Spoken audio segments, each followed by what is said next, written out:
बिस्मिल्लाहिर्रहमानिर्रहीम। पाक garrison education system class first year के तलबा अस्सलाम वालेकुम। उम्मीद करता हूँ कि आप लोग खैरियत से होंगे और खुदा ताला से आपकी खैरियत नेक मतलूब चाहते हैं। डियर स्टूडेंट, आज का जो हमारा आर्टिकल है class first year subject physics chapter number 3 motion and force, rocket propulsion. Rocket propulsion का मतलब है कि रॉकेट का मूव करना, रॉकेट का पुशअप होना, रॉकेट का धक्का लगना, कि रॉकेट को जब रॉकेट कैसे ऊपर की तरफ जो है वो मूव करता है, रॉकेट कैसे जो है वो उसकी मोशन होती है। डियर स्टूडेंट, इस आर्टिकल को पढ़ने के बाद हमें पता चलेगा कि रॉकेट प्रोपल्जन है क्या, रॉकेट के अंदर जो हम फ्यूल यूज करते हैं वो क्या होता है, और 1 सेकंड के अंदर 4000 मीटर पर सेकंड की स्पीड हासिल करने के लिए जो रॉकेट है वो कितना फ्यूल बर्न अप करता है। जी, रॉकेट प्रोपल्जन। रॉकेट प्रोपल्जन असल में क्या है? Rocket propulsion is the practical example of law of conservation of momentum. के law of conservation of linear momentum की जो प्रैक्टिकल एग्जांपल है वो रॉकेट प्रोपल्जन है। Rocket moving upward by ejecting hot gases from tail of rocket. जब हम rocket के अंदर जो गैसेस होती हैं उसको इग्निएट करते हैं तो उससे हॉट गैसेस जब डाउनवर्ड इजेक्ट होती हैं उसकी टेल से, तो उसके नतीजे में जो रॉकेट है वो अपवर्ड मूव करता है। अब जो रॉकेट होता है उस पर एक अपथ्रस्ट फोर्स लगती है। वो अपथ्रस्ट फोर्स असल में किसके बराबर होती है? Upthrust force act on rocket is equal to change in momentum per second of gases ejecting from tell.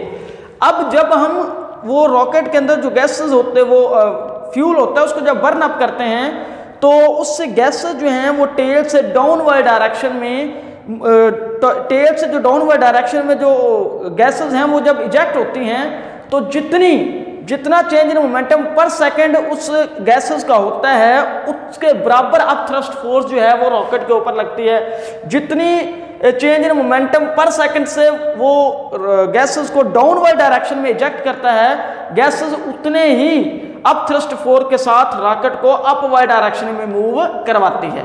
Dear student, अब जो रॉकेट होता है, रॉकेट का 80% जो मैस है, अगर रॉकेट का 100% मैस है तो 100 में से 80% मैस जो होता है वो असल में उसके अंदर फ्यूल का मैस होता है। किसका मैस होता है? फ्यूल का मैस होता है। अब जो इसका फ्यूल होता है ये लिक्विड या सॉलिड, हाइड्रोजन या ऑक्सीजन के ऊपर मुश्तमिल होता है, और रॉकेट 4000 मीटर पर सेकंड की स्पीड हासिल करने के लिए 1 सेकंड के अंदर 10,000 किलोग्राम फ्यूल जो है उसे बर्न अप करता है। अब ये स्टूडेंट 100% में से 20% जो मैस होता है वो असल में उस मेटल का होता है जिससे रॉकेट बना होता है। When mass of rocket becomes smaller, so rocket attain large speed। जैसे ही आप उस फ्यूल को इग्निएट करते हैं तो जैसे जैसे फ्यूल जलता जाता है उसके नतीजे में जो फ्यूल का मैस है वो कम होता जाता है। जैसे जैसे फ्यूल का मैस कम होता है वैसे वैसे ही रॉकेट का मैस कम होता जाता है। जैसे जैसे रॉकेट का मैस कम होता जाएगा वैसे वैसे ही रॉकेट जो है वो ज़्यादा स्पीड हासिल करता जाता है। अब इस पर्पज के लिए हम क्या करते हैं, हम बहुत से रॉकेट को इकट्ठे लिंक टुगेदर करते हैं और उनके अंदर फ्यूल भरा जाता है। जब एक रॉकेट का फ्यूल ख़त्म हो जाता है तो वो उस रॉकेट से जो मेन रॉकेट होता है उनसे अलग हो जाता है, जिसकी मदद से मेन रॉकेट का मैस क्या हो जाता है? कम हो जाता है। जब उस मेन रॉकेट का मैस कम हो जाएगा तो उसके नतीजे में मेन रॉकेट का एक्सेलरेशन ज़्यादा होने की वजह से उसकी स्पीड ज़्यादा होगी और ज़्यादा तेज़ी के साथ ऊपर की तरफ जाएगा। अब हमने पीछे पढ़ा हुआ है कि जितनी ज़्यादा चेंज इन मोमेंटम के साथ गैसेस इजेक्ट होती हैं रॉकेट की टेल से, उतनी ही ज़्यादा अपथ्रस्ट फोर्स जो है वो रॉकेट के ऊपर लगता है, जिसकी वजह से रॉकेट ऊपर की तरफ मूव करता है।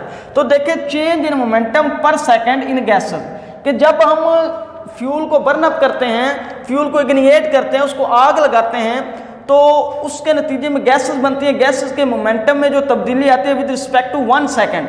अब इसकी जगह वो जब 1 सेकंड लिखेंगे तो ये mv के बराबर ही आ जाएगा। तो ये असल में change in momentum in the gases है।